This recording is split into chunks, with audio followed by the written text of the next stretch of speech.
అలాగే నా పేరు మీద ఒకటం మై ఛానల్ కారణం మన ఛానల్ సబ్స్క్రైబ్ చేసుకోకపోతే ఇప్పుడు సబ్స్క్రైబ్ చేసుకోండి. పక్కనే ఉన్న బెల్ ఐకాన్ క్లిక్ చేసి ఆల్లో పెట్టుకోండి. నా ఫర్దర్ మిస్ అవ్వకుండా ఉండొచ్చు. చాలా మంది చూస్తున్నారు కానీ సబ్స్క్రైబ్ చేసుకోవట్లా. So please try to subscribe click the bell icon also. So NTR గారిది, ప్రశాంత్ నీల్ గారిది డ్రాగన్ సినిమా కోసం మనం అందరం కూడా ఎంత ఈగర్గా వెయిట్ చేస్తున్నామో మనకు తెలుసు. యాక్చువల్గా వాళ్ళు ఇనీషియల్గా ఇచ్చిన రిలీజ్ డేట్ ఏంటి? జనవరి 9. తర్వాత ఇచ్చిన రిలీజ్ డేట్ ఏంటి? జూన్ 26. సో ఇంకొక 2 నెలల దగ్గర ఉంది వాళ్ళు యాక్చువల్గా ఇచ్చిన రిలీజ్ డేట్కి. కానీ ఇప్పుడు ఆ రిలీజ్ డేట్ కూడా రావట్లేదు అనే విషయం మనకు క్లారిటీ ఉంది ఎప్పటి నుంచో. కాకపోతే ఏంటంటే ఇంకా వాళ్ళే ఇప్పుడు అఫీషియల్గా అనౌన్స్మెంట్ అయితే ఇచ్చారు. ఎగ్జాక్ట్గా 1 ఇయర్ పోస్ట్పోన్ చేస్తున్నట్టుగా, 1 ఇయర్ డిలే అవుతున్నట్టుగా. నేను ఎప్పటి నుంచో మీకు చెప్తూ వస్తున్నా అది ఈ సంవత్సరం రాదు, ఈ సంవత్సరం రాదు, ఈ సంవత్సరం రాదు అని. చాలామంది నమ్మలేదు నేను చెప్పినప్పుడు. లేదు ఈ సంవత్సరం వచ్చేస్తుంది డ్రాగన్ అది ఇది అన్నారు. అక్కడ ఉన్నది ప్రశాంత్ నీల్ గారు, పైగా దానికి తోడు వాళ్ళు 2 పార్ట్లు ఒకటేసారి షూట్ చేస్తున్నారు. అది మరి ఆ మాత్రం డిలే ఉంటుంది. మరి 2 పార్ట్లు డ్రాగన్ 2 పార్ట్లు కూడా ఆల్మోస్ట్ ఒకటేసారి షూట్ చేసుకుంటున్నారు. అంటే సెకండ్ పార్ట్ కూడా ఒక 80-90% ఒకటేసారి ముందే షూట్ చేసి ఉంచుతున్నారు. అండ్ ఇది రిలీజ్ అయిన 6 months ఆర్ 7 monthsలో అది కూడా రిలీజ్ అయిపోయేలాగా ప్లాన్ చేసుకుంటున్నారు. అందుకు బాగా డిలే. బేసిక్గా ఎప్పుడో 2024లో మొదలైంది దీని వర్క్. యాక్చువల్ గట్టిగా మాట్లాడుకుంటే ఇంకా 2025 బిగినింగ్ నుంచి కొంచెం షూటింగ్ అనేది మొదలైంది. పెద్ద పెద్ద సీన్స్తోనే మొదలుపెట్టారు, అంతా జరుగుతుంది. కాకపోతే ఇది చాలా చాలా చాలా హెవీగా అటు విఎఫ్ఎక్స్ ఓరియంటెడ్గాను ఉంటుంది, కొంత విఎఫ్ఎక్స్ కూడా కొంచెం గట్టిగానే ఉంటుంది కొన్ని సీన్స్లో. అండ్ తర్వాత యాక్షన్ అనేది చాలా పెద్ద స్థాయిలో ఉంటుంది, లార్జ్ స్కేల్లో ఉంటుంది. సో దానివల్ల కూడా చాలా హెవీగా రిక్వైర్మెంట్ అయితే ఉందన్నమాట. అంటే ఇప్పుడు మనకి సలార్ ఎలాగా, కేజీఎఫ్ ఎలాగా, అవి కూడా పెద్ద పెద్ద locations, larger than life locations ఉంటాయి. లైక్ కేజీఎఫ్ అని, ఖాన్సార్ అని, ఇట్లాంటి పెద్ద పెద్ద లొకేషన్స్ ఉంటాయి. సేమ్ అలాగే దీంట్లో కూడా. సో అందుకని వీటన్నిటినీ కూడా బిల్డ్ చేసి అవన్నీ చేయడానికి బాగా టైం పడుతుంది. అందుకే డిలే అయితే ఎక్కువ అవుతుంది. సో షూటింగ్ ఎక్కువ టైం పడుతుంది. ఇంకా దానికి విఎఫ్ఎక్స్ వర్క్ కూడా అలాగే కావాలి కాబట్టి దీనికి ఏంటంటే ఓన్లీ షూట్కి 2 పార్ట్లకు కలిపి అరౌండ్ ఒక 2.5 years దగ్గర తీసుకుంటున్నారు అనమాట. అది సో వీళ్ళు అఫీషియల్గా ఒక రిలీజ్ డేట్ అయితే అనౌన్స్ చేశారు. జూనియర్ ఎన్టీఆర్ గారు అయితే అఫీషియల్గా అనౌన్స్ చేశారు. June 11, 2027 అఫీషియల్గా వస్తున్నట్టయితే అనౌన్స్ చేశారనమాట. అండ్ దాంతోపాటుగా వాళ్ళు ఇంకో డీటెయిల్ కూడా మెన్షన్ చేశారు అక్కడ. అదేంటంటే కింద ఫస్ట్ గ్లిమ్స్ May 20 అని చెప్పి. అఫ్కోర్స్ ఎన్టీఆర్ గారి బర్త్డే. బేసిక్గా చాలామంది ఏమనుకున్నారంటే ఇలాగేమన్నా పోస్టర్ ఇస్తారేమో అంతే అనుకున్నారు. బట్ లేదు, గ్లిమ్స్ ఇస్తారని చెప్పి ముందు నుంచి ఒక ఐడియా ఉంది మనకి. అండ్ ఫస్ట్ గ్లిమ్స్ వస్తుంది బర్త్డే కానీ క్లారిటీ ఉంది మనకి. అండ్ అదే వస్తుంది.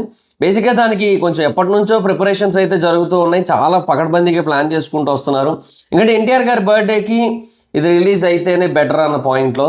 అండ్ ఇప్పుడు మనకి దీన్ని బట్టి ఇంకో క్లారిటీ కూడా ఉంది. ఎన్టీఆర్ గారి నెక్స్ట్ బర్త్డే టైంకి మనకి ట్రైలర్ వస్తుంది. ఈ గ్యాప్లో ఎక్కడైనా టీజర్ వస్తే రావచ్చు మోస్ట్లీ. సో ఎన్టీఆర్ గారి నెక్స్ట్ బర్త్డే May 20 ఉంది కదా. సో ఆ టైంకి మనకి ట్రైలర్ ఉంటుంది. ఎందుకంటే ఆ తర్వాత సినిమా రిలీజ్కి ఇంకొక అరౌండ్ ఒక 20 days దాకా ఉంది. ఎందుకంటే మేలో ఇంకొక 11 days ఉంది, తర్వాత June 11 కాబట్టి ఇంకో 20 days ఉంటుంది. సో పర్ఫెక్ట్ టైమింగ్ యాక్చువల్గా ట్రైలర్ రిలీజ్ చేసుకోవడానికి. మేబీ కొంచెం ముందు రిలీజ్ చేస్తే బెటర్ అనుకుంటారు. బట్ అయినా కూడా రైట్ టైంలో రిలీజ్ చేయడం అనేది కూడా బెస్ట్ ఆప్షనే కదా. సో చూద్దాం మరి. ఇంకా May 20కి ఆ టైంకి ట్రైలర్ రావచ్చు, లేదంటే అట్లీస్ట్ సెకండ్ ట్రైలర్ అయినా ఇవ్వచ్చేమో. సలార్ కూడా అలాగే 2 trailers ఇచ్చారు మనకి. సో అలాగైనా సరే ఇచ్చే ఛాన్స్ అయితే ఉంది కదా. సో ఎనీహో మొత్తానికైతే ఒక పర్ఫెక్ట్ ప్లానింగ్తో అయితే రిలీజ్ చేస్తున్నారు. సో June 11th అయితే వస్తుంది. And May 20th first glimpse అయితే రాబోతుంది. అండ్ ఈ ఫస్ట్ గ్లిమ్స్ జనరల్గా వరల్డ్ మొత్తాన్ని కూడా మనకి ఎస్టాబ్లిష్ చేసే విధంగానే ఉంటుంది, అదైతే స్పష్టంగా తెలుస్తుంది. బట్ ఈ పోస్టర్లో కూడా చాలా అంటే చాలా ఇంట్రెస్టింగ్ డీటెయిల్స్ ఉన్నాయి. అంటే లైక్ ఎన్టీఆర్ గారి లుక్ చాలా అంటే చాలా పవర్ఫుల్గా కనబడుతుంది మనకి. ఏంటంటే ఇది కూడా బేసిక్గా బొగ్గే, ఆ బొగ్గు షేడే. ఏదో ప్రశాంత్ నీల్ గారి సినిమాలన్నీ కూడా ఆల్మోస్ట్ కొంచెం ఇలాగే ఉంటాయి, డార్క్ థీమ్లోనే ఉంటాయి. సో ఆ లైట్ థీమ్ ఆయనకి నచ్చదు. సో ఏదైనా ఒక సినిమా కనుక టూ మచ్ కలర్ఫుల్గా ఉంటే ఏమో దీని రంగులు ఉన్నాయని ఫీల్ అవుతారేమో అన్న మీమ్స్ కూడా వచ్చాయి చాలాసార్లు ప్రశాంత్ నీల్ గారి మీద. సో ఇది కూడా ఆయన అందుకే డార్క్ థీమే ప్రిఫర్ చేశారు. అండ్ బట్ ఎన్టీఆర్ గారి లుక్ అయితే కొంత తెలుస్తోంది. అండ్ చాలా అంటే చాలా పవర్ఫుల్గా కనబడుతోంది ఆ లుక్ అంతా కూడా. అండ్ కింద ఉన్నదంతా కూడా యురేనియం ఓర్ అనుకుంటా, యురేనియం ఓర్ అనుకుంటాం మోస్ట్లీ నాకు తెలిసి. సో ఇది మైనింగ్ రిలేటెడ్గాను వాటి రిలేటెడ్గా కూడా ఉండొచ్చు అన్న ఫీల్ అయితే ఉంది. ఇది దేనికి కూడా కనెక్షన్ అయితే కాదు, ఏ యూనివర్స్కి కూడా కనెక్షన్ అయితే కాదు. మళ్ళీ అంటే ఇది కొంచెం మైనింగ్ సిమిలర్ ఉంది కదా అని చెప్పి, అది కేజీఎఫ్ మైనింగే కదా అని చెప్పి కొంచెం ఏమైనా అట్లా ఏమైనా థాట్స్ వస్తూ ఉండొచ్చు, బట్ అదైతే వాస్తవం కాదు. ఇది అవుట్ రైట్ సెపరేట్ సినిమా. దీని 2 పార్ట్లు రిలీజ్ అయిన తర్వాత అలా సెకండ్ పార్ట్ షూటింగ్ అనేది మొదలవుతుంది అంతే. సో ప్రశాంత్ నీల్ గారి తరపున అయితే. సో ఇది మోస్ట్లీ మనకి June 11, 2027 కదా. సో ఐ థింక్ రెండో పార్ట్ మోస్ట్లీ March 2028లో రిలీజ్ ఉండే ఛాన్స్ ఉంది, ఇఫ్ ఇన్ కేస్ అన్నీ అనుకున్నట్టుగా కనుక జరిగితే, ప్రాపర్ వేలో అన్నీ కనుక సెట్ చేసుకుంటూ వెళ్ళినట్టయితే. ఎందుకంటే ఇప్పటికే చాలా డిలే అండ్ ఈ డేట్ కూడా వస్తారని కాన్ఫిడెన్స్ అయితే లేదు, బట్ ఏమో చూద్దాం మరి ఇంకా. సో మనకేంటి ఇప్పుడు 3 ఫెంటాస్టిక్ సినిమాలు మన దగ్గర నుంచి 4 నెలల గ్యాప్లో వస్తున్నాయని చెప్పి వాళ్ళు చెప్పారు. వస్తే ఓకే, చెప్పారు, వస్తారో లేదో తెలియదు మనకి. ఎందుకంటే March 5th స్పిరిట్ అన్నారు. స్పిరిట్ షూట్ ఏమో ఇక్కడ లేట్ అవుతుంది యాక్చువల్గా. ప్రభాస్ గారిది ఫౌజీ ఇంకా అవ్వకపోవడం, తర్వాత కల్కి షూట్కి కూడా మధ్యలో డేట్స్ ఇస్తూ ఉండడం, వీటి వల్ల స్పిరిట్ షూట్ కొంచెం డిలే అవుతుంది. ఎక్స్పెక్ట్ చేసిన దానికంటే కొంచెం ఎక్కువ డిలే అవుతుంది. మరి అది ఏమైనా డేట్ అవుతుందేమో చూడాలి. తర్వాత వారణాసి మటుకు ఆ డేట్కి వస్తుంది. వారణాసి పక్కా ఆ డేట్ మటుకు, ఎందుకంటే ఐమాక్స్ స్క్రీన్స్ కావాలి వెస్ట్రన్ కంట్రీస్లో. సో ఆ డేట్కి రిలీజ్ చేస్తేనే ఐమాక్స్ స్క్రీన్స్ వస్తాయి, లేదంటే రావు. సో ఐమాక్స్ కోసమైనా పక్కా రిలీజ్ చేస్తారు. ఇంకా డ్రాగన్ ఏమో జూన్లో రిలీజు. సో అన్నీ ఆల్మోస్ట్ ఇంకా వెంటనే ఉన్నాయి. అన్నీ అనుకున్నట్టుగా కనుక రిలీజ్ అయితే ఫెంటాస్టిక్ ఉంటుంది. రాక మేబీ 2027 డిసెంబర్లో వస్తుంది రాక యాక్చువల్లీ. సో పుష్ప 2 రిలీజ్ అయినా 3 ఏళ్ల తర్వాత వస్తుంది యాక్చువల్గా రాక, అంతే. మోస్ట్లీ అదే జరుగుతుంది. సో ఇలాగ ఫెంటాస్టిక్ సినిమాలు అయితే ఉన్నాయి, మొత్తం అదరగొట్టబోతుంది TFI అయితే. ఏం లేదు ఇంక మొత్తం అన్ని ఇండస్ట్రీలు కూడా ఒకటేసారి TFI వైపు తిరిగి చూసి సలాం TFI అనాల్సిందే, వేరే ఆప్షన్ లేదు అక్కడ. అలాంటి సినిమాలు వస్తున్నాయి మన దగ్గర. బెస్ట్ ఇంకా అంటే ఒక బెస్ట్ ఎవర్ లైనప్ ఉంది మనకి, ఏ ఇండస్ట్రీకి లేదు ఈ లెవెల్ ఆఫ్ లైనప్. అండ్ ఇంకొకటి, మన దగ్గర ఉన్న హీరోస్ అందరూ కూడా బేసిక్గా చాలా పర్ఫెక్ట్ స్కేల్లో వెళ్తున్నారు. తమిళ ఇండస్ట్రీలో కూడా ఉంటారు యంగ్ హీరోస్, బట్ వాళ్ళ స్కేల్ వేరే ఉంటుంది, వాళ్ళ ఐడియాలజీ వేరే ఉంటుంది. ఎంత యూత్ న్యాచురాలిటీ అలాంటి సినిమాలు తీసే ప్రదీప్ రంగనాథన్ అయినా సరే డూడ్ సినిమాలో మళ్ళీ ఆ క్యాస్ట్ కాన్సెప్ట్ని తీసుకురావాల్సి వచ్చింది. Because that is how Tamil movies works, అంతే. ఇంకా మనం ఏం చేయలేము దానికి. సో మిగతా ఇండస్ట్రీస్లో ఏంటంటే వాళ్ళు కూడా వాళ్ళ బౌండరీస్ వరకు మాత్రమే ఆలోచించి సినిమాలు తీస్తున్నారు. అండ్ నేను ఎక్కడో ఒకటి చూశాను, ఒక ట్వీట్లోనే ఎక్కడో చూశాను నేను. అదేంటంటే ద రైజ్ ఆఫ్ TFI అని చెప్పి. అంటే రాజమౌళి గారేమో మహేష్ బాబుతో వర్క్ చేస్తున్నారు, తర్వాత ప్రభాస్ గారేమో ఇప్పుడు యూనో సందీప్ రెడ్డి వంగ గారితో వర్క్ చేస్తున్నారు స్పిరిట్. తర్వాత ఇంకొకరు ఎవరు, అల్లు అర్జున్ గారు కాకుండా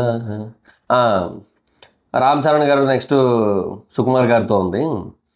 కానీ అలాగే తమిళ ఇండస్ట్రీలోని టాప్ డైరెక్టర్స్ అట్లీ లోకేష్ కనగరాజ్ ఏమో అల్లు అర్జున్తో వర్క్ చేస్తున్నారు. అలాగే కన్నడ టాప్ డైరెక్టర్ అయిన ప్రశాంత్ నీల్ గారేమో ఎన్టీఆర్ గారితో వర్క్ చేస్తున్నారు.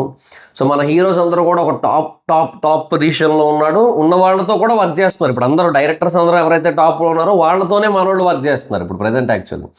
సో అలాంటి ఒక సిచ్యువేషన్ ఉంది.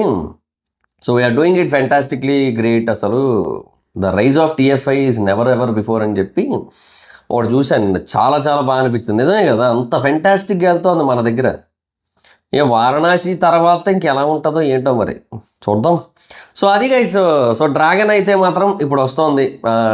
అంటే ఫస్ట్ లుక్ అయితే ఇప్పుడు వదిలేరు మనకి. ఫస్ట్ లుక్ కూడా కంప్లీట్గా కాదు, బట్ వదిలేరు అనుకోవచ్చు ఆల్మోస్ట్. మనం release date first glimpse date ఒకటేసారి అనౌన్స్ చేశారు, అదొక బెస్ట్ పార్ట్ ఇక్కడ. అండ్ ఫస్ట్ గ్లిమ్స్లో మనకి మంచి కంటెంట్ అయితే ఉంటుంది, సాలిడ్ కంటెంట్ అయితే ఉంటుంది, అదైతే పక్కా అది. అండ్ ఈ సాలిడ్ కాంటెంట్ బేసిస్ మీద డెఫినెట్గా చెప్తున్నా కదా, ఒక కైండ్ ఆఫ్ సెన్సేషన్ క్రియేట్ అవుతుంది ఆల్ ఓవర్ ఇండియా. అది రిలీజ్ అయినప్పుడు May 20th.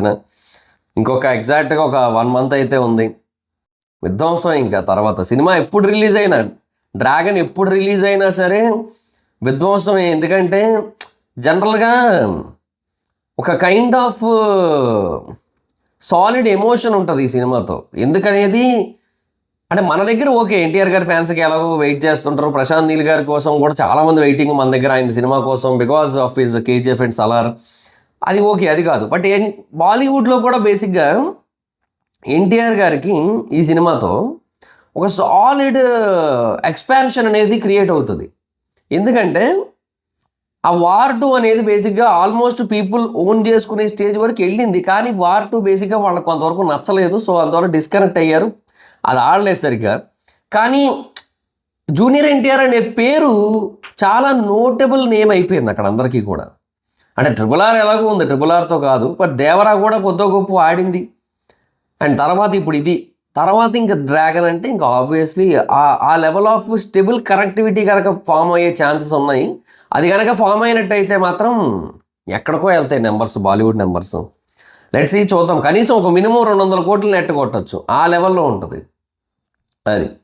సో చూద్దాం. సో దాట్స్ గైస్, ఇది అప్డేట్. సో మీకు ఏమనిపించింది? ఎంతమంది డిసప్పాయింట్ అయ్యారు 1 ఇయర్ డిలే అంటే? మరి జూన్లో రావాల్సింది ఈ సంవత్సరం, నెక్స్ట్ ఇయర్ జూన్లో వస్తుంది. సో ఎంతమంది డిసప్పాయింట్ అయ్యారో కింద కామెంట్ సెక్షన్లో చెప్పండి. బట్ ఎంతమంది వెయిటింగ్ కూడా చెప్పండి ఈ సినిమా కోసం. So that's guys, this the video మీకు నచ్చితే లైక్ చేసి వీడియోని షేర్ చేయడం ప్రకారం మన ఛానల్ సబ్స్క్రైబ్ చేసుకోకపోతే ఇప్పుడు సబ్స్క్రైబ్ చేసుకోండి. పక్కనే ఉన్న బెల్ ఐకాన్ క్లిక్ చేసి ఆల్లో పెట్టుకోండి, నా ఫర్దర్స్ మిస్ అవ్వకుండా ఉండొచ్చు. చాలా మంది చూస్తారు కానీ సబ్స్క్రైబ్ చేసుకోవట్లా. So please try to subscribe click the bell icon also. నా ఇన్స్టాగ్రామ్ ఐడి ఎక్కడ వచ్చి ఫాలో అవ్వచ్చు. Thank you so much guys. బాగా video next video. Bye by.